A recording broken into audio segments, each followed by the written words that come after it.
Hey, Falcons and NFL fans. Welcome to another episode of NFL Jocks and Pigskins with Tom Pollen, Chris Smitherman behind the scenes for us. I'm Dave Holcomb. We have another great show for you today. We're going to be previewing Week 3, the Atlanta Falcons taking another West Coast trip to face the Seattle Seahawks, the Geno Smith-led Seattle Seahawks. Should be a really interesting matchup late in the afternoon on Sunday. And we'll take a look at that matchup, kind of recap a little bit of what happened last week against the Rams. An interesting game in that the Falcons were getting blown out, but then made it a game. And, you know, I saw some reaction from Falcons fans that felt like they should have won. And kind of amazing that you have that attitude of a game you should have won when you were down at one point, 28-3. Yeah, it's a little late to try and start making a comeback when you're down 3 scores. Right. 4 scores, down by 25. Yeah, right. So, but we'll take a look at what happened last week, preview Week 3, and then we're going to do our love and loathe segment again that we started last week, what we loved and loathed from Week 2. We'll have Tom's picks against the spread, some prize picks from both of us, and we'll also end the show today with our our Super Bowl pick going into Week 3. And I'm going to throw in an MVP pick as well. We've watched 2 weeks of the season. I have an early MVP. Wow. Okay. Early MVP. Look forward to that. Favorite, I guess I'll call him MVP favorite after 2 games. Okay. Sounds good. Yeah. The only thing I worry about this week as far as the Falcons go is, can they take advantage of the fact that the Seahawks can't score? Geno Smith is sitting back there at quarterback. I saw some things out of Marcus Mariota this past week. I watched the first half of the Rams game on all 22, and I watched the second half on the condensed. So, you see a few things. I'm not an expert, but I do see a few things on all 22 that, you look at this offense and you're like, you really wonder on offense and defense some of the things I saw about the Falcons. So, that's a good tease. I'm going to leave that there. I'm going to ask you what you saw in a second, but I also want to mention our sponsor, Prize Picks. Today's show brought to you by Prize Picks. Download the app. And when you do, use that promo code ASU. That gets you a 100% match on your first deposit up to $100. So if you haven't been using Prize Picks the first 2 weeks, it's a great fantasy game to play in addition to the other things you might have going on with picks against the spread, straight up picks that ESPN, I know some people are in leagues like that. I'm in one of those, a couple of them actually. Of course, some fantasy football leagues. And then you can do this on top of that. Prize Picks, download the app, use the promo code, and we'll have some picks at the end of the second half of our show to get you started and hopefully help you win some money this weekend. Yeah, absolutely.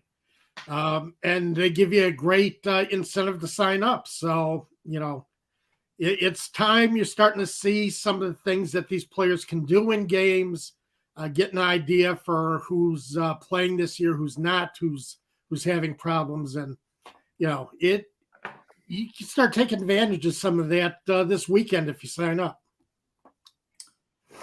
And right now it's a really exciting time in Georgia sports. You got the Braves trying to chase down the Mets, unfortunately on a 3-game losing streak. Check out the Braves videos that we have on Atlanta Sports Unlimited channel.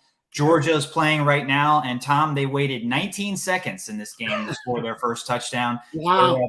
6-0 with the extra point pending. The extra point is good. So they're up 7-0 over Kent State.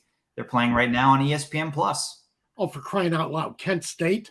And it took them 19 seconds to get their first score? It did. For crying out loud. It was a long pass play, it looks like. I got the game on in the background here. You're one of the top teams in the country. You're playing Kent State. That's not one. I mean, what's the spread on that game? About 45? Around there? Probably around there, yeah. Probably around there. 19 seconds. Whether they're on pace to score, what? I don't know. I can't do that math in my head. Yeah. Score touchdown I'm not doing that in my head, right? Well, they're on pace to score 3 touchdowns every minute, and then there's 60 minutes in a game. So what is that? 60 times 3. They're on pace to score 180 touchdowns. Yeah. I don't think they're going to get there, though. No, they're not going to get there, but hey, I'm not worried about them beating Kent State. Let's put it that way. This is Darwin's tale. Darwin is feeling very affectionate this morning. He wants he's been wanting my attention all morning. So mine have been all sacked out today. Zozo's over here sacked out next to me. So yeah, they're sleeping. They had an active morning. Go out in the backyard, get a little air, and then they're ready for their daytime nap. So yeah, it's about that. Oh, we have one other house cleaning item. Tom, it's your birthday today. Happy birthday. Oh my gosh, you did have to bring that up. Yep, it is your birthday. I do not miss an opportunity to bring up on the show when we've had, what does it happen once every 5 or 6 years that your birthday falls on a day that we're doing the show? Yes, happy birthday. Yeah, happy birthday. I appreciate that. Thank you very much. Is it a big one? Is it a big milestone? No, not a big milestone. Okay. Did a big milestone a couple of years ago. So no, we don't have a milestone coming up for another couple of years. Couple seasons, yeah, I like it. Yeah, a couple of seasons. Yeah. Hey, you follow sports your whole life, you start thinking about this in terms of seasons. Right. Yep, another successful trip around the sun. Hey, what can you say? That's a good way to put it. I like it. Okay. So getting to the Falcons, you watched the All-22. What did the All-22 give you? What perspective did that give you of the game? Well,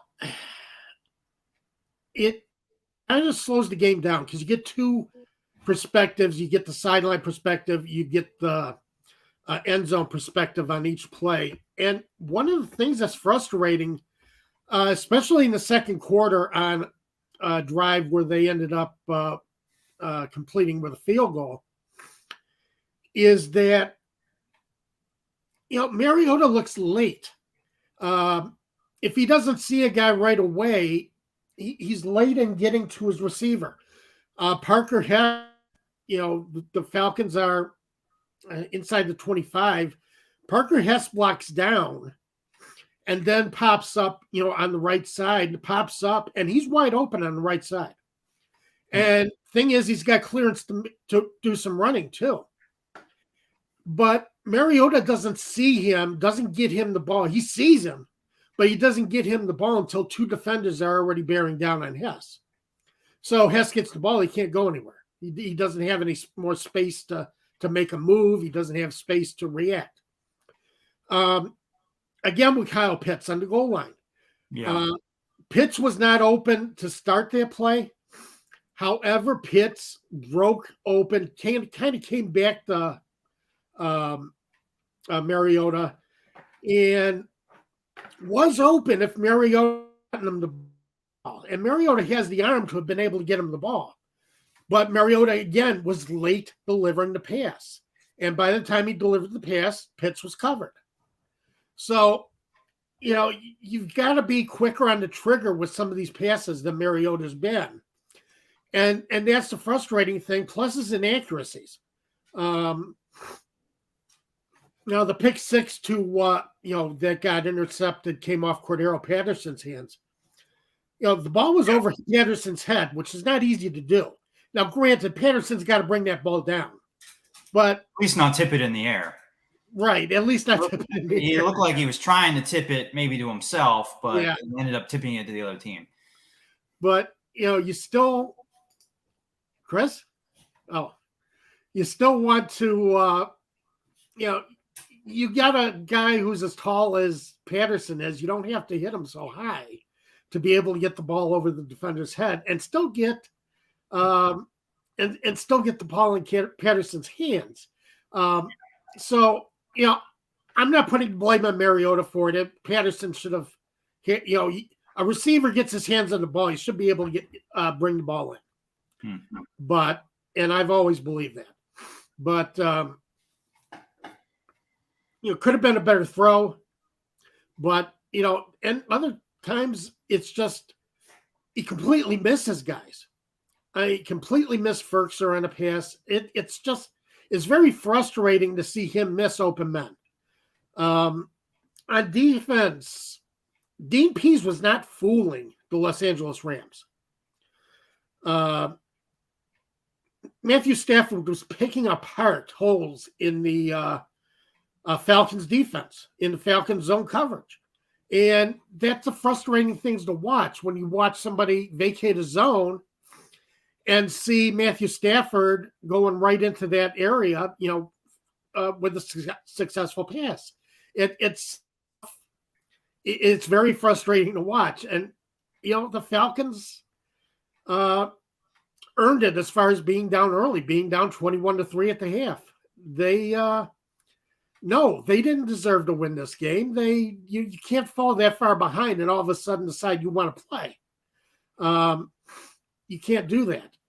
There was some nice plays. A couple of guys were really impressive on the tape, but overall, skill position. Drake London, I like, great performance from Drake London. Yeah.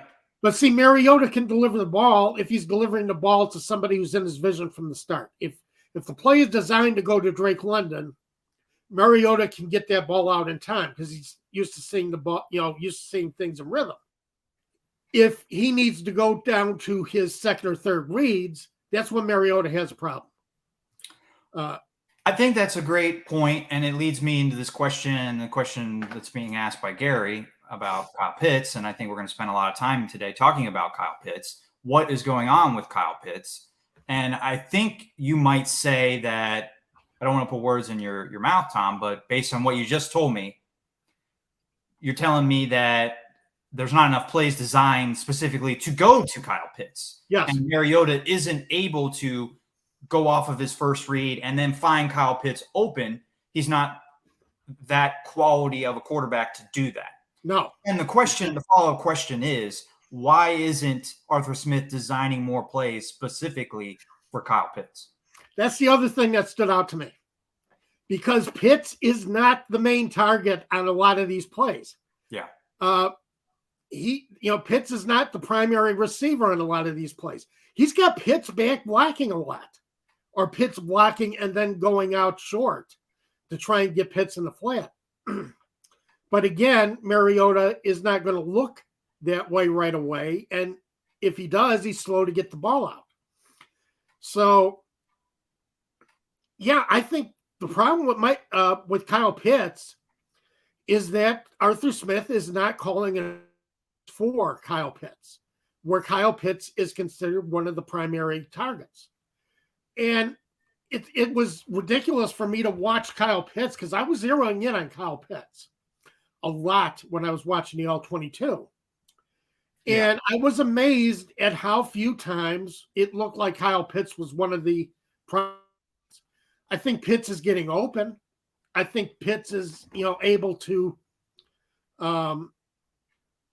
find opportunities, but he is not here's Zozo. He is not the you wanted to talk about Kyle Pitts, Zozo? He is not he's not a primary target. He's not being featured in this offense. One other question I had, is Drake London's success part of the fact that opposing defenses are focused more on stopping Pitts, and is London getting open because Pitts is taking attention away from him? No, I don't think so. I think so. Mariota. Is this all on Smith and Mariota? Why Pitts isn't involved? Yeah, I think this is on Smith and Mariota. I think Drake London, he's doing a good job getting the ball to Drake London in coverage, as long as London is his primary receiver. I just don't think they're featuring Pitts enough. Pitts does not get his number called enough in the huddle, which is just ridiculous to me. It is ridiculous. It is. I do think that maybe we're overblowing it a little, because he is second on the team in targets. He has 10 targets. I think the bigger crime is he's only caught 4 of those 10 targets. 40% catch percentage is not high enough for a tight end. He's not going deep a whole lot. As you say, he's going on short routes. So he should be catching a greater percentage of his targets. I think that's on Mariota. And he should be getting more targets, but I don't think his target share is way out of whack. I just think they need to be more efficient with the targets that he is getting. And Mariota doesn't throw it all that much. He has 59 pass attempts in the first 2 games. That's 25th in the NFL among the starting quarterbacks. So that's bottom quarter of the league in terms of number of times you're passing. So Pitts isn't going to get a lot of opportunities if you're having this more run style type of offense, but he needs to be efficient. And when his number is called, Mariota's got to hit him and maybe call it his number a little bit more when they are passing. After watching the All-22 for the first half of last week, I'm a little bit surprised that Pitts has had 10 targets. Okay. It did not look like they were giving Pitts a lot of attention. Okay. I don't know where these. Yes. I have to go back and watch more of it to see when Pitts is getting the ball, see when Pitts is getting targeted, and seeing what the situations are for those catches. As I say, when I watched through the first half of last week's game, I didn't see a lot of opportunities for Pitts. And I don't know, maybe there are other times where, he's not bringing the ball in. I think he's making the most of the opportunities he's getting right now, based on what I've seen, based on what I did see. So I can look at it closer, but as I said, I just watched the first half as far as all 22, and yeah, it looks like they're keeping Pitts back more as far as he's not getting off the line into a regular route as much as you would think, considering the reputation he got coming into the league as being a downfield target. Right. Pantera brings up what I was kind of theorizing. I wasn't 100% sure if it was correct, but the idea of the opposing defenses zeroing in on Pitts and wanting to stop him, viewing him as really the best, maybe only weapon. No disrespect to Cordell Patterson, but if you're game planning for the Falcons going into the season, you're probably not too worried about a rookie receiver. You're not worried about any of the other receivers. So you're really trying to stop Kyle Pitts. And that's kind of what Pantera is saying here, that the focus for defenses has been Kyle Pitts. And maybe that has opened up some things for Drake London. Yeah, well, if you're not going into the game, they're going to start going into game planning for Drake London pretty soon. Well, that's true. And then that's a good thing for Kyle Pitts, though, because then that should open up things for Kyle Pitts. And then you have a true dual threat in the receiving game. And then, you got Cordell Patterson as well, who can run and catch. But the thing is, Patterson's he lines up as a running back most of the time. He's being used as the primary running back. Sure, but he can catch, though. He can catch, yes, he can catch. And you got to watch out for that, is dual threat capability. Smith's not using him that way, though. He's using him mostly as a running back, as a guy who's either getting the ball or staying back to protect. He's not getting out in the patterns a lot. So, again, it's going to be interesting to see how this evolves as we keep moving into the season. But Drake London is going to start drawing attention because Drake London is playing very well. Yeah, he is. He really is. I mean, he's catching everything thrown to him. Everything in the same zip code, London's getting his hands on. I think I said this last week, but I mean, it was a very deep wide receiver class. Seems like that's true every year now, but particularly this past draft, there were a lot of wide receivers taken in the first and second round. So there's high expectations for all of these guys, and it's only 2 games. So I'm not saying London is the best of the class already, but London is off to the best start by far.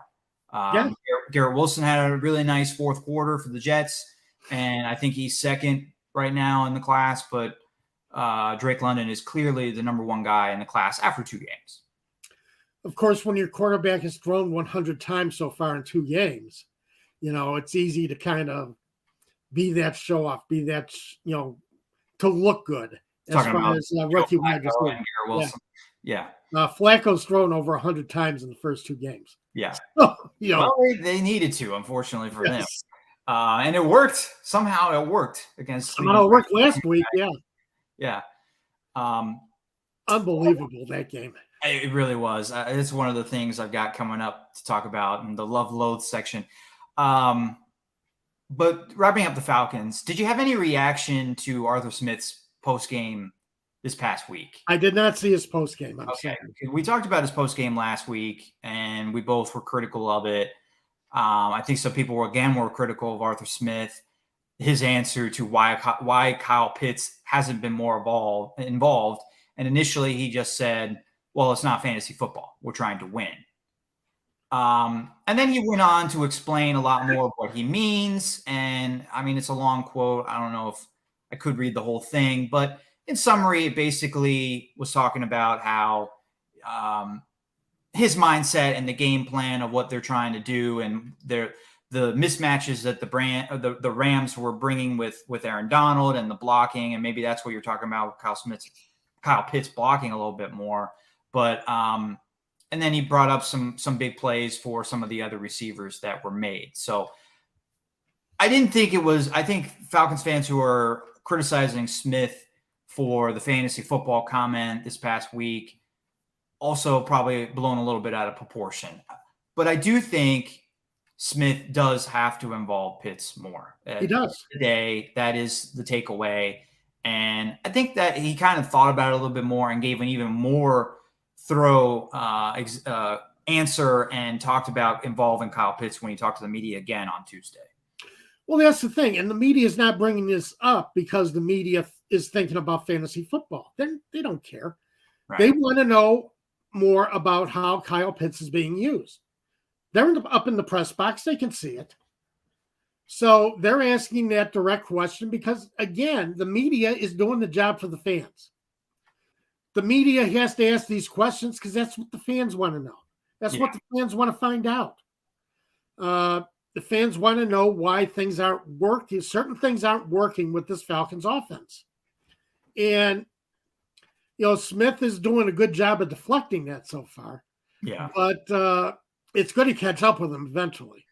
Last week was kind of a set piece where he wanted to show his players that he was behind them. So he was gonna storm off the set one way or another last week. That was kind of planned. He had that in mind from the start. That was not a spur of the moment thing. He's been good at deflecting these little issues, but give him time. It's going to keep coming up if things don't get better with this Falcons offense, with this overall team effort. Yeah, I mean, it's easier said than done for sure, getting one of your playmakers involved, but you got to do it. You got to find a way to get Kyle Pitts the ball because he's your best player on offense. And we saw that with the Packers last week. They don't use Aaron Jones enough. I think we talked about it off air. And we talked about it during the game Sunday night. At the end of the day, just think it's a coaching cliche, but you think players, not plays. And Smith, maybe early in the season, he's not thinking players. Get the ball to Kyle Pitts. Whatever play that you have to call to make that happen, make it happen. Yeah, I mean, the Packers kind of figured that out last week. Yeah, they used the run game to great effectiveness. Yeah. Jones and A.J. Dillon were just running over the Bears. So, but yeah, after the first week, they kind of saw, Rodgers kind of brought it up to Matt LaFleur saying, we got to get these guys more involved in the offense. And last week, they sure did that. So, your most effective guy is Aaron Jones. You got to give him the ball. And it's, the Packers did that. And it's the same thing with the Falcons. Your most effective guy, your star is supposed to be Kyle Pitts. You got to find ways to get him the ball. And I don't think they're doing enough to try and get him open across the middle or down the seam. If you have more Falcons comments, listeners, please let us know. Leave a comment here. We'll read it on the air if you're watching live. If you want to get us after the fact, if you're watching on replay, tweet at us at TJ Pollen at DM Holcomb. Yeah, absolutely. Love talking to fans on Twitter during the week too. So, yeah, give me a follow and ask whatever you want. So there were a few things that I loved and loathed from week 2, and I'll even put in one from Thursday Night Football just to start week 3. But I'm starting with what I loved from that Jets win that we brought up with Garrett Wilson catching the game-winning touchdown, and then they needed the extra point as well. Cade York missing the extra point for the Browns, and that was part of just like the snowball effect of all the things that had to go wrong for the Browns to lose that game all happening at once. And the Browns ended up losing that game to the Jets. Right. But the thing that I loved about it, though, was the onside kick recovery. Yes. And not necessarily because I wanted the Jets to win or because I want to troll the Browns, but I just think the more success that the NFL sees on onside kick attempts, the better. Because a couple years ago, they brought this stat up on Thursday Night Football. I don't know if was it 2020 or 2019, but one of those seasons, onside kick success rate was 4%. 4%. And it just was a play that a lot of fans were talking about was dead. And we should take it out of the game. And if we want to have an onside kick, attempt, make it like an offensive play. And I was actually on board with doing that because just 4% is not something that is it's not high enough to give a team a chance to do what the Jets did on Sunday, which was come back late because the Browns kind of blew it. Yeah. I still think that, the onside kick right now is at a point where the other team has to drop the ball in order for you to recover the onside Essentially, kick. yes. That's essentially what the play is. But I still like seeing it succeed. And it almost worked again against the same team, the Browns, Thursday night. The Steelers tried it. But I think it would be great for the league if special teams coordinators can find a way to have that success much closer to like 20% than 4%. Because it's an exciting play that I hope stays in the NFL. Yeah, so do I. The tough part about it is you don't get that running start. Yeah. Right. Your coverage team is 5 yards behind the ball, and they have to stay in place till that ball is kicked. And it's a rough thing to do. It's hard to get downfield fast enough to cover an onside kick. And you're right. You've got to almost count on a misplay or defender, a receiving team dropping the ball and being able to fight for the recovery. Is about the only way. Younghoe Koo, hey, he was the specialist as far as getting onside kicks for a while. But I thought it was exciting to see. And because you look for an onside kick, you just don't expect it to be recovered anymore. Right. You really don't expect to see a successful one. Yeah. And we did get to see, that was kind of fun to see. And just the Browns completely just, 66-yard touchdown pass, and then the onside kick is recovered. And, it was amazing to watch that game unfold in the final, 2 touchdowns in the final 2 minutes. That was incredible comeback. A crazy thing too was Kareem Hunt ran out of bounds. The Browns were up by 7 with the ball approaching the goal line with 2 minutes to go. Kareem Hunt runs out of bounds with 2:03 left. Yeah. And then Nick Chubb scores a touchdown on the next play. I think that was 3rd down. So they needed the 1st down to run out the clock, but the first down was at like the 2-yard line. And he made it to the 2-yard line, and then he walked into the end zone. But if Kareem Hunt doesn't run out of bounds, then the clock goes to 2-minute warning, and at least another 4 or 5 seconds rolls off. And if Nick Chubb doesn't score but gets the 1st down, the game's over. even if Nick Chubb doesn't score after Hunt went out of bounds and got the first down, the game would have been over. The Browns would have won by 7. They would have needed on the ball instead of scoring the touchdown. I think in that moment, you go up 13 with 2 minutes to go. There's no way you're losing this game, and that's why Chubb just scored. But when Chubb scored, you saw how you can lose. Yes, with 2 minutes to go because you never got the ball back. The Jets scored, onside kick, scored again. Yeah, and don't blame Nick Chubb for that loss. I see a lot of people trying to blame Nick Chubb for that loss. Don't blame Nick Chubb for that loss. You were up 13 with less than 2 minutes remaining, and you gave up an immediate touchdown. So you kind of had it coming. You misplayed on defense so badly that you opened the window. It wasn't Nick Chubb that opened the window. Yeah, I think Kareem Hunt.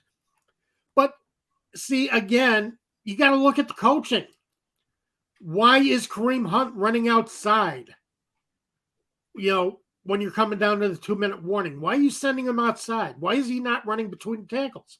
Yeah, or why hasn't he been coached on the sideline to not run out of bounds? Yeah. Why wasn't he told before this play, I don't care how many yards you get, you better go down and bounds? Yeah. So it's difficult to say. I'm like, watch your play calling. If you're sending a running back to the sidelines, expecting him to pick up yards, sometimes it's hard for running back because they're used to trying to, give that extra effort, pick up that extra yard. And I think Kareem Hunt needs to keep his mind on the game situation, but still, you're kind of asking him to overcome instinct too. So it's a rough thing to do. You want to run.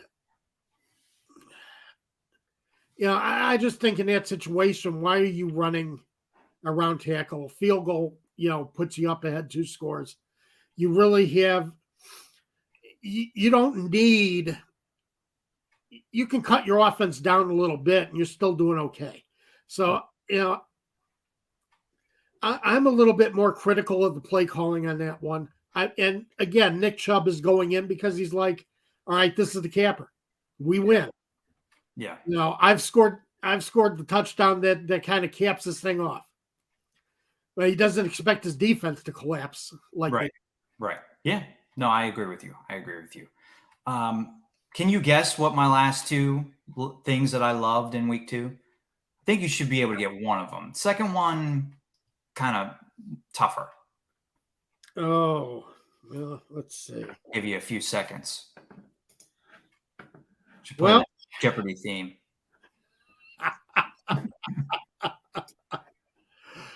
No, I can't. I really can't right now. Tua. 2 of them. My favorite 3-word, 3-letter first name quarterback. 6 touchdowns for Tua in the comeback win against the Ravens. Just a coming out party for a guy that I think a lot of people still were counting on to be a franchise quarterback. I'll admit I wasn't really one of them. I really have my doubts about Tua going into the season. And yeah, it's just one game. I still want to see more from Tua and the Dolphins before I say they're true AFC East contenders. We're going to see a great matchup this weekend, Dolphins and Bills. We'll find out, I think, a lot about the Dolphins tomorrow. But yes, we are. But I love seeing Tua have success and come out and really look as good as he obviously probably ever been in the NFL, and as good as he's looked in a long time, going back to the near Heisman Trophy season at Alabama. Yeah, Tyreek Hill has made a difference in that offense. Tua and Tyreek have done a heck of a job teaming up. So you got to like what you see out of there. Yeah, I didn't expect to see Tua explode like he did. Yeah. That was just incredible. That was a complete meltdown by Baltimore, too. But, Tua just took advantage of everything late in the game. And it was incredible because that's another one you thought that Baltimore had wrapped up. That they much ahead on. They were in control of the game. And all of a sudden they lost it. But again, you can't sleep on this Miami Dolphins offense. You just can't. Because they're going to come back and, they have the receiving power with Waddle and Tyreek Hill that they're going to come back on you. About 28 points in the fourth quarter. That's just 35 points second half. It's just incredible. That's amazing numbers. Yeah. Unbelievable half for Tua. And really, we're going to talk. I'm bringing up Lamar Jackson a little bit later in the show, sneak preview. This should have been Lamar Jackson discussion of a terrific performance by him, both running and passing. Yeah, really should have. Tua stole the show. Tua absolutely stole the show in the second half with those 35 points and the comeback win for the Dolphins, who are 2-0 under their new coach. So a lot of excitement around the Dolphins. And the last thing I have on my love list, Christian Kirk catching 2 touchdowns for the Jacksonville Jaguars. I wanted to give the Jaguars some love today.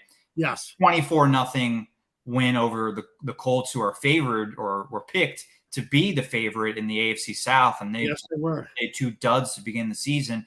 But Jacksonville looked pretty good, especially passing the ball with Trevor Lawrence. And Christian Kirk is clearly his number one option. 6 catches in both of the first 2 games. And 78 yards against the Colts, 100-yard game against the Commanders in week 1. And so many people just said that he's way overpaid and just he's going to be a bust for the Jaguars. And, I mean, maybe he is overpaid. That's for somebody else to decide. But he is the number one guy in that offense. And I don't really have any doubts that he'll remain that. And it's going to be important for Trevor Lawrence's development. So I like seeing Christian Kirk silence his critics for a week. Yeah, so do I. It's ridiculous. You're not down on the field. You don't know what kind of opportunities Kirk had in Arizona. It looks like Arizona, if DeAndre Hopkins isn't out there, they're going to struggle. Mm-hmm. So, but, Kirk is making the most of his opportunity. Lawrence is making most of the fact that he's actually got a decent coaching staff behind him finally. Yeah. Because that was pathetic what they gave him to work with last year. Yeah, right. Urban Meyer, my God. Could have ended up on the loathe list every week. Yeah, absolutely. But, it was nice to see Trevor Lawrence play a clean game, be the man that the Jaguars were hoping he would be coming into the league. And, Christian Kirk has made a difference. So never underestimate how much a good wide receiver can affect a quarterback. But again, a good quarterback can make a wide receiver. So it goes both ways. It does go both ways, yeah. And we're seeing that to begin this year. The impact some of these free agent wide receivers or traded wide receivers are having on some of the younger quarterbacks, but also, we've seen time and again how important it is for, to have a great quarterback in order for a wide receiver to be productive. So definitely goes both ways. I'll give my loathe list all at once so that we can keep moving on to, your picks and prize picks. I got 3 things that I loathe. I think one is pretty obvious, the Trey Lance injury. Nobody likes to see a young quarterback go down like that. I do love seeing Jimmy Garoppolo with another opportunity. Yeah. So I like that.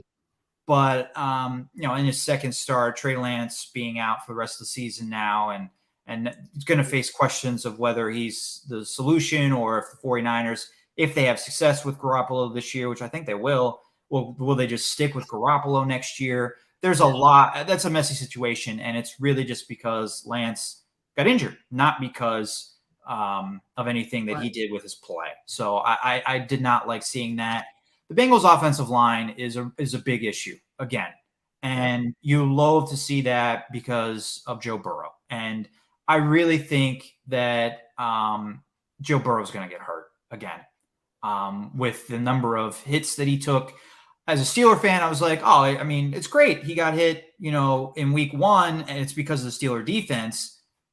Well, the Cowboy defense really didn't do much against Tampa Bay, and they hit him just as much. Yeah. So I think this is a reflection on Cincinnati's offensive line more than, the Steelers defense week 1. So I think we just assumed in the offseason, well, the Bengals have 4 new offensive linemen. They fixed this problem. They haven't fixed it. And maybe it's a work in progress. Maybe it'll get better as the season goes, but it looks really bad right now. And they're in danger of falling to 0-3 if they don't win tomorrow. Yeah, it's a problem defending AFC champions. But, yeah, they got to fix that line. I'm surprised they didn't do more about it in the offseason. I thought they had the resources. I thought they had the draft picks to be able to address a few things. But I don't know. I don't know why they didn't. But, yeah, I think you're right. Joe Burrow, I think, ends up injured before the season's over if this continues. It's a rough thing. Joe Mixon should be having an impact in that offense too. Mixon is not having an impact because that line is not blocking well. So, it's a rough thing. If they can't fix it, if they can't figure something out, it's going to be a long year. AFC champs or not, it's going to be a rough one for the Bengals. And the last thing that I loathed, maybe I should put this at number 1, the Thursday night broadcast on Amazon Prime, bringing up Deshaun Watson, but not mentioning why he was suspended. Yep. He's not playing in this game. If you don't really want to have the discussion about Don't start the discussion. him and what he did, then don't bring it up. It was a pre-planned segment because they had the graphics all ready to go. Al Michaels tossed it to his sideline reporter, so she had a follow-up to what he said, all planned. But no one on the entire broadcast mentioned what Deshaun Watson was accused of doing. I'm not going to say he did it because that would be, I would be be put on the line for libel. And I think that's partially why, broadcasters don't want to bring it up. The NFL doesn't want them to bring it up. But if you're going to talk about Deshaun Watson and mention his suspension, you can't do that half-ass. Right. You can't do that without saying why he was suspended. And the reason why was he was accused by more than 25 women that he touched them inappropriately. Yeah. Talking about Deshaun Watson being suspended and then panning into the stadium to every single Browns player that's wearing a Deshaun Watson jersey does nobody anything. Right. It's disservice to everyone. Exactly. It was a terrible just awful the way they covered that. Amazon Prime, Amazon gets, we've got to see how they handle more controversial matters in the future on this broadcast. But no, it was a black mark against Amazon the way, the fact that they had, you're right. They had this pre-planned going in. They had the talking points ready and it is a black eye for the broadcast. And I think what made it even more awkward, Kirk Herbstreit said nothing. Nothing. It was like that scene in Major League where Bob Uecker goes, Monty, you have anything to add? And he just goes, no. No. That's why he's the best in the business, folks. Kirk Herbstreit, it was a planned segment. Kirk Herbstreit couldn't think of one sentence to say in response to all the nonsense Al Michaels said. Maybe he had nothing to say because it was nonsense and he knew it and he didn't want to participate in it. But that didn't do anybody any service either. No. By him being silent. He said nothing. You're paid millions of dollars to be a commentary on football and you have nothing to say on a really important topic. But go back to this being pre-planned. The fact that I don't think Herbstreit was told to interject. Basically let this play out. We've given the comments to Michaels and just, let's make this segment what it is. I don't think Herbstreit was, I don't think they wanted Herbstreit to comment. So you think he was told to be quiet? I think he was told to be quiet. Really? Yeah. Well, then I guess I can't blame him if that's what he was told. We don't know that for sure. But it had all the looks. You made the point. It had all the looks of a pre-planned talking points, and I think part of the talking points was Kirk, don't talk. Well, if that was the case, that's not good. It's just it was Bosch all the way around, and Yeah, it was. It's really not worth spending any more time and energy on it because it just makes everybody angry. But do better, Amazon, do better NFL when you need to talk about this stuff. Don't do it half-ass. Don't do it half-ass. But let's get to your picks for week 3. And let me bring up one point. Al Michaels, this guy is a journalist. He's not just a football announcer. He's a football journalist. He should know better. I agree with you. I think Al Michaels, he's legendary in the business, but I think he's past his prime. Yeah. Ironically, working for Amazon Prime. Yeah. He's past his prime. And he's got, I think he left NBC because he got this huge money deal, right? Then you get a couple of money to leave. Yeah. And he got a boatload of money. Yeah. He's set. He's done. Well, I'm sure he was set before too, but yeah, he was set before, but now his kids' futures are all set too. Grandkids. 5 years ago, he was the best in the business. And I remember having Al Michaels and Chris Collinsworth having a conversation on Sunday Night Football about Tyreek Hill and all of the controversy that he went through during his draft process, because what he was accused of in college, accused of doing in college. And they had a very thoughtful, good conversation that covered the football aspect of it, covered the off the field aspect of it. I think it covered the locker room aspect of it. And they as a pair, they did a great job doing that. From what I remember, that was like 5-6 years ago. Did not at all do a great job in this situation. And I don't know if it's Al Michaels being older, or if Chris Collinsworth wasn't there for him. He's working with a new partner, so they're not on the same wavelength yet. But yeah, whatever it was, they did not do a good job of this on this topic Thursday. Absolutely not. Yeah. So, but let's get to your picks for week 3. We also have some prize picks. What do you got against the spread for Sunday? Well, week 2 was not kind to me, but some of that was those late fourth quarter comebacks that just kicked my butt as far as against the spread. But let's go into this. I can't even read my writing here. Isn't that something? I think you had the same problem last week. Yeah, well, it's some of these things, you get enough birthdays behind you, and all of a sudden,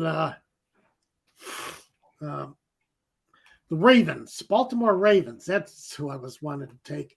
Baltimore Ravens are only giving up 2.5 points to the New England Patriots.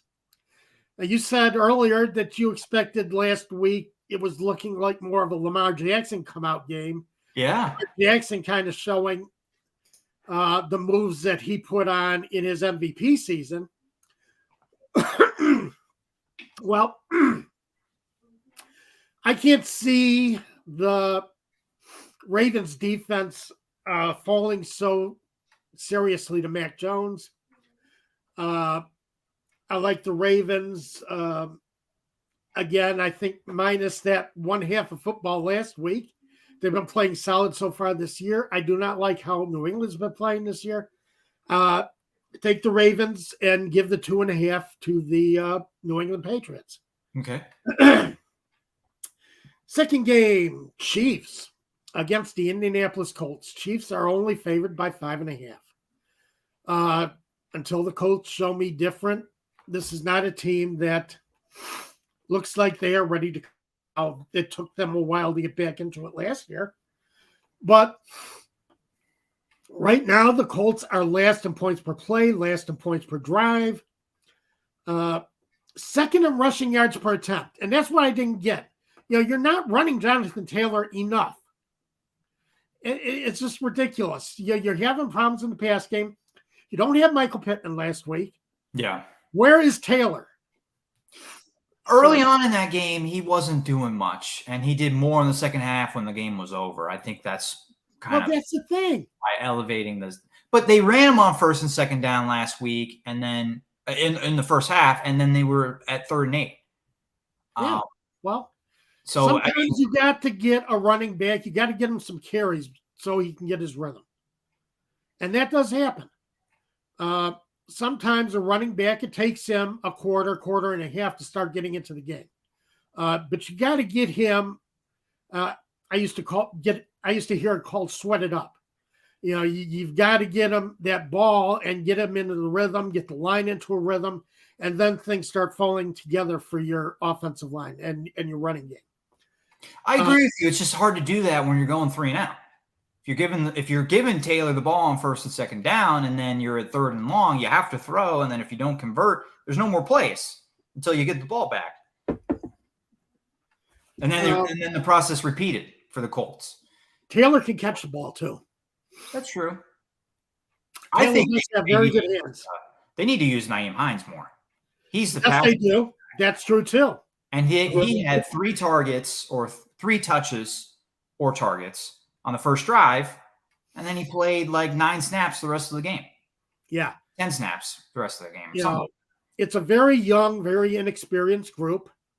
But I think people are starting to ask if Matt Ryan still has enough on the ball. I don't know.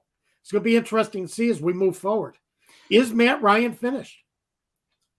I'm curious to see how our listeners feel about Matt Ryan right now. I mean, are they secretly happy he's not having success? Because it's like that should be the case. Nobody should be secretly happy that he's not having success. I think some Falcon fans might feel that way. But I don't know. I want to hear from Falcons fans. But yeah. I would hope that's not the case, but I wonder if that is how they feel. He did so much for the Falcons. You should be rooting for his success. I would think moving forward. Not all fans think like us. I know. That's the problem with this world. More people thought like us, Dave.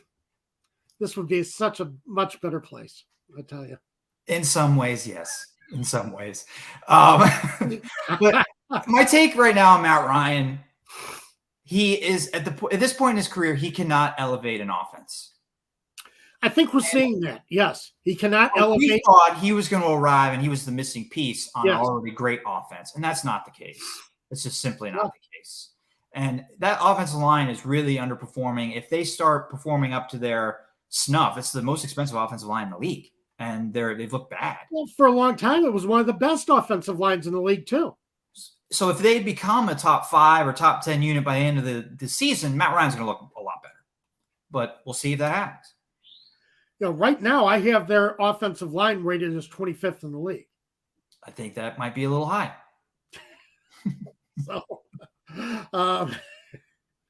But part of that is, again, rushing yards per attempt, and I think Jonathan Taylor makes you look better than maybe they are, in other phases. But overall, they're 25th in the league.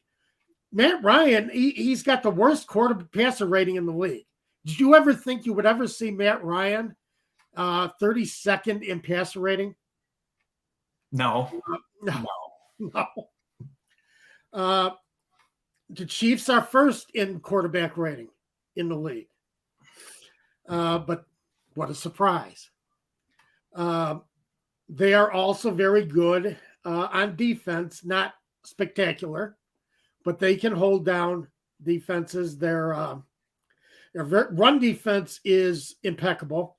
By my ratings, they have the top defensive line in the league right now, top defensive front. So it's going to be a tough thing for the Colts to make anything happen against the Chiefs, and I don't think that spread is wide enough in this game to make you think about taking the Colts. I mean, it's not enough points. Take the Chiefs. Okay.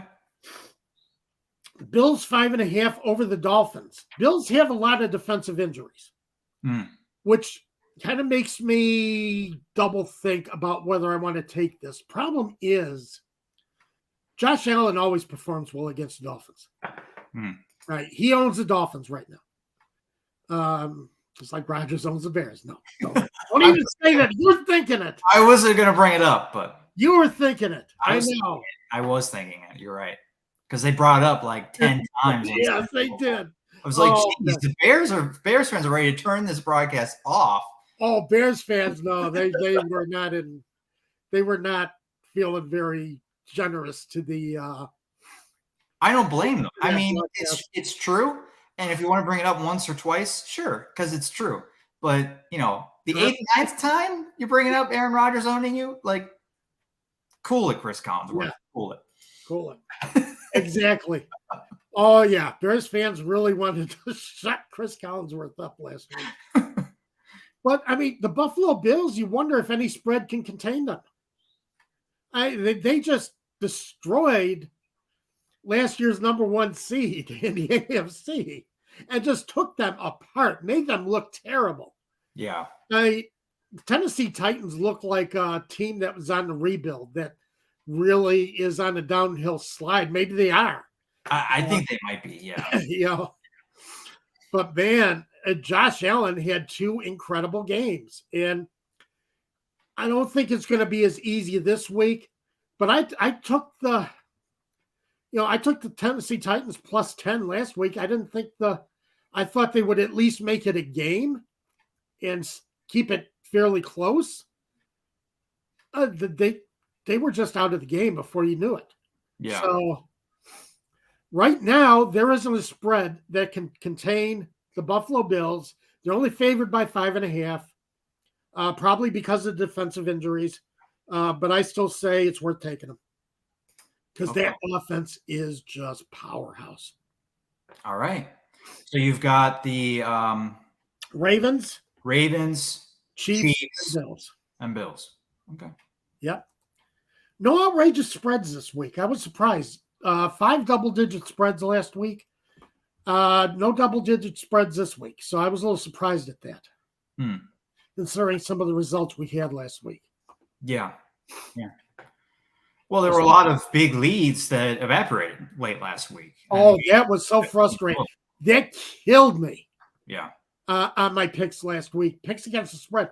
I was 11-4 picking straight up, which is, pretty damn good. Yeah, that is really good. Yeah, I was 6-9 against the spread because I kept, these teams kept making a game out of it in the fourth quarter. Yeah. And there were some teams I didn't think were capable of making a game out of it. And, all of a sudden the fourth quarter and they look like different teams. And that was a frustrating thing. But, yeah, it happens. That's you go on to the following week. That's why you never bet more than you can afford to lose. Good advice. Yeah. Always. Never bet more than you can afford to lose. So great advice as we roll into our Prize Picks segment. Today's show brought to you by Prize Picks. Download the app. Use our promo code ASU to get a 100% match on your first deposit up to $100.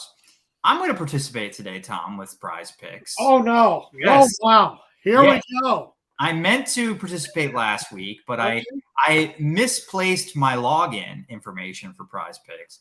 Got it this week, all set up for our show. So I was able to look at the lines. And I've got all overs. Lamar Jackson, 215.5 passing yards. He's gone over that for the first 2 weeks of the season. Okay. Jalen Hurts, 51.5 rushing yards. Hurts had a terrific Monday night game against the Vikings. Yes, he did. Over 52 rushing yards in each of the first 2 games. He's done that right. He's done that good, that solidly in the first 2 games. And this one is kind of an oddball, but I got Jets running back, not Bryce Hall. I've got Jets running back Michael Carter, 18.5 receiving yards. He's been a big part of their short passing game with Joe Flacco throwing it 100 times per game. And Carter has gone over 18 receiving yards in each of the first 2 weeks. So I think he's going to do that again against the Bengals. Okay. That sounds good. Very, very possible because you're right. The Jets are throwing the ball. I mean, that's it. That has been their offense. They have been riding the arm of Joe Flacco. So we'll see how that continues. But yeah, they are going to throw the ball at least 40 times this week. Yeah. That's just the way it is. They will. And I was actually hoping that Prize Picks would have a total of pass attempts, but they don't have pass attempts on the list this week. Really? I No, didn't notice that, huh? because most player prop sites are listing Joe Flacco at 36.5 pass attempts. And I really wanted to, and I was very disappointed to see that it's not there. So I see it right now on my desktop. I see pass attempts. I see pass TDs, rush TDs, receiving TDs, pass completions. Mine is between those two. Between pass, rush, receiving touchdowns, that's one category. And then it's pass attempts and then pass completions. Is yours different? Mine's different. Huh. I am not seeing pass attempts. Let me refresh. No, I am still not seeing pass attempts. If you do see pass attempts, take Joe Flacco on the over. They have it set at 36. Yeah, okay. Joe Flacco's at 36. All right. Why is it not showing up? You know something? I'm on the wrong tab. No wonder. There it is. Pass attempts. God, I was wondering why I wasn't seeing it. I had the wrong tab up. So, yeah. Take over 36. Joe Flacco. I didn't think Joe about it. Flacco might have 36 passes by the end of the third quarter. Probably will. Yeah. Take Flacco. There's an interesting prop bet that I've seen around, and I was thinking about it, and it might be, I would say it would be a good prop bet, except you never know if the Bears are going to stick with the run the way they should. But David Montgomery is at about 68 rushing yards. And the Bears, I don't know if they don't have faith in Fields right now. Fields has the fewest pass attempts in the league right now. Yeah. And David Montgomery, he was the positive coming out of that Green Bay game. Montgomery was running he's running with speed, toughness. He's actually added some elusiveness to his game. Was very thrilled to see at 122 yards against the Green Bay Packers. He was the offense. So 68 rushing yards, I would say take David Montgomery. You're talking about Jalen Hurts on the ground. Devontae Smith, you might want to take Devontae Smith receiving yards because Jalen Hurts, he has enjoyed catching up with Devontae Smith this year so far. So I don't know where Devontae Smith is at this point in the week. Have they changed him? He should be around 48. He's 45.5. Devontae Smith is now at 45.5 receiving yards. I would say take the over on that because he and Jalen Hurts have developed a nice chemistry together. So we have a lot of options for you this week. Yeah. So it's interesting. You like Devontae Smith. Is it AJ Brown is at 71.5 receiving yards, which is, significantly higher. Do you like Devontae Smith more because of what you see in the offense, or do you just like that entry because the receiving yards is a lot lower? No, because I think they ignored Devontae Smith in week 1, and they made a point of getting back to Devontae Smith in week 2. Okay. And I think they will continue to get to Devontae Smith. Okay. I'm curious to see. I think it's going to be, partially I have AJ Brown on my fantasy team, so I'm hoping AJ Brown's a big part of that offense. Well, the thing is, AJ Brown got a lot of attempts in the first game. He got a lot of targets in that first game. Yeah, he looked great. He looked awesome. But one of the best receivers in the league, which I think he is. I think he's going to. I think they're going to go back and forth. I think some games it's going to be Brown. This is Brown's game. Other games it's going to be Smith's game. Other games it's going to be just Jalen Hurts throwing it to everybody or running around. I like to pick at Jalen Hurts as far as the rushing yards because Hurts is really he's rushing. He's a strong runner too. Yeah, he is strong on the ground. He runs like a fullback almost. He really does. He's got a lot. He can break tackles. He's tough. But again, I always worry about running quarterbacks because at some point it's going to catch up to you. At some point, yeah. At some point, you are going to take a hit that is going to put you down. But Hurts is showing early this season that he can be a passer too. He's not. Oh yeah, he is. He is definitely showing. He didn't show that last year. No, he didn't show it last year. And he's throwing it now. So right, which is why they picked up AJ Brown. Right. Because give him another target. And Hurts looks like a completely different quarterback than he did last year. Looks very competent. And I like what I see out of him in the Eagles offense. So, but I think you're better off going with him on the ground, but don't pass up Devontae Smith through the air. All right. So we've got I've got Lamar Jackson, Jalen Hurts, Michael Carter as my prize picks, all over. Jackson over passing yards, Hurts over rushing yards, Carter over in receiving yards, and you got Joe Flacco over in pass attempts, David Montgomery over in rushing yards, Devontae Smith over in receiving yards. Yep, absolutely. Those are your prize picks for this week. My prize picks. Got to wrap up today's show. I want to just throw up some comments that have come up late for us. Yeah. William says, Father Time coming for Matt Ryan. Didn't fit the scheme for Arthur Smith. Well, I think because I always said last year that Ryan looked uncomfortable in the Falcons offense under Arthur Smith.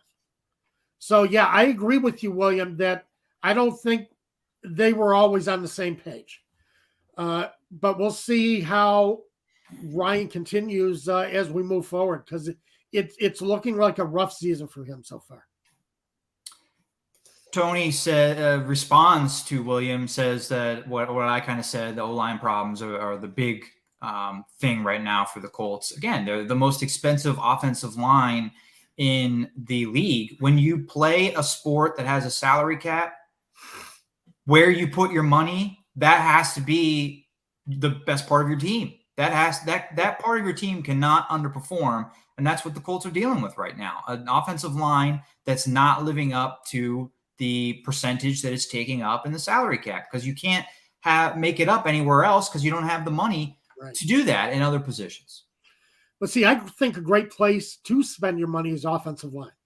Oh, I'm not debating that, but when you spend it on, you got to spend it on players that are playing well. But it has been, they have played to that, to their reputation the last couple of years. Now this year they haven't been. But they have earned that money over the last couple of years. I don't know what's going on this season so far. I don't know if some people are maybe playing hurt or what's happening, but yeah, it has been rough. Yeah, for sure. Marcel asks, what up, guys? You talk Braves or all Falcons all the time? We talk about the Braves occasionally. We only have an hour and we have a lot that we want to get to in that hour, just some football. So we don't get to talk about baseball all that much. I would have loved to have discussed, Pujols hitting 700 last night, Aaron Judge going for 61 and 62, but just not enough time, Marcel, to hit those topics. And we'll talk more Braves if they advance into the playoffs, deep into the playoffs. But for the most part, we talk just Falcons and the NFL. Pantera gave us a Bulldogs score update. Thank you very much, Pantera. Although Georgia has scored another touchdown, they're up 19-10 on Kent State. I didn't think Kent State would get 10 points in this game. Halfway through the second quarter, they have 10 points. So closer than I think most Georgia fans wanted in this game so far. Closer than I think most college fans across the country were expecting to see. Right. I want to wrap up today's show with a few last things. My grade for NFL Plus after week 2, C-. Went down quite a bit in my mind after week 2. And my biggest complaints, the Monday night games were put up before the commercials were edited out. Same thing with the Falcons game. The Falcons game went up. I was trying to watch it Monday morning, I think, still had the commercials. And I don't think the games should go up when they still have the commercials. Also, whoever's editing out the commercials, not doing a great job because Sometimes we see 5 seconds of a commercial. Sometimes we come back from a commercial and a play has already started. Sometimes they cut out like 20 seconds of not actual play, but like the clock running and the announcers talking, and they just skip to the next play. And I if the announcers are talking, if it's the broadcast, I'm watching the full broadcast so I can listen to the broadcast. Right. If I wanted to cut that out, I would watch the condensed game. Watch the condensed game, yeah. So like, and if I don't want to listen to them, there is the button to skip ahead 10 seconds. Exactly. So why they're editing it so close to each play or cutting out things during the broadcast when it's supposed to be the full broadcast, very annoying. Very annoying. Yeah. There were plays missing in the Colts game on Sunday night when I watched it. And when I went back and watched it a few days later, apparently they made those corrections. But I'd already watched the game, so it needs to be right the first time. Yes, I agree. So plays missing, commercials not edited out immediately when the game goes up. C- after week 2. I hope to see some improvements in week 3 from NFL Plus. Let's hope so. We're paying enough for it. Yeah. My Super Bowl pick after week 2. I do this in jest because it's going to change, and you guys can make fun of me for being wrong or not staying with the same team for very long. But we're over our time limit here. But we got to talk about Tom Brady at some point. We talked about him in the preseason. I think it's a topic for next week. I don't want to say his mind isn't into the season. I think, but there's something not right there. And it has to do with his personal life. We've had the leaks about Giselle not living in their compound, whatever. She's left to go do her own business ventures, whatever, for the time being. I think Brady is scared to retire, but he wants to be retired. He doesn't want to be playing anymore, but he doesn't know what he wants to do next with his life. And that's why he came back. We could talk about this more next week. But that is why I am not picking the Buccaneers as my best team in the NFC after week 2. I'm going with the Philadelphia Eagles. Yeah. And part of the reason why I stayed with the Bucs after week 1 was I didn't know what other team to go with in the NFC. Right. The Rams are struggling. The Packers were better in week 2, but I'm still not sold on them. The Cowboys are missing Dak. So there's a lot of flux right now in the NFC. It's a great time to be a team in the NFC, honestly, because I think you can get better as the season goes and have a chance. Opportunities, yeah. I think that team right now is the Eagles. I think the Eagles look really good on Monday Night Football. They're 2-0, and they're my team in the NFC I like the most right now. And I'm sticking with the Bills in the AFC. So I've got right now Bills and Eagles in the Super Bowl. And I said at the top of the show I'd have an early MVP favorite, Lamar Jackson. I really liked what he did in week 2. Got overshadowed, but if the Ravens are going to go far this year, it's going to be all on the legs and arm of Lamar Jackson. And I think the division is open for them to win and then advance in the playoffs to make Lamar Jackson an MVP type candidate. The Bengals are down. The Steelers are struggling. Browns look better in week 3, but I'm not convinced the Browns are necessarily going to win the division. So I think it's the Ravens' division to lose, and I like Lamar Jackson being an MVP candidate. Okay, I think Josh Allen's still the name to beat as far as MVP, because he's had a phenomenal first 2 weeks. But I would agree. Right now, I would say Buffalo, and I find it hard to not say Philadelphia at this point out of the NFC. We'll see how the season goes, but I got to agree as far as your Super Bowl pick so far after 2 weeks of the season. All right, yeah. I can't disagree with Josh Allen either. I somewhat wanted to go with a different team than to pick the Bills again. And I think Lamar Jackson's right there. If you have Josh Allen as your favorite for MVP, Lamar Jackson is 1A, I think, right now. Yeah, I would say so. You're right. He got overshadowed last week, but he had a hell of a game last week. That does it for our show. Thanks for staying all the way to the end. We'll be back next Saturday, 12 p.m. Eastern time. Yeah, we appreciate you being with us, and have a great week.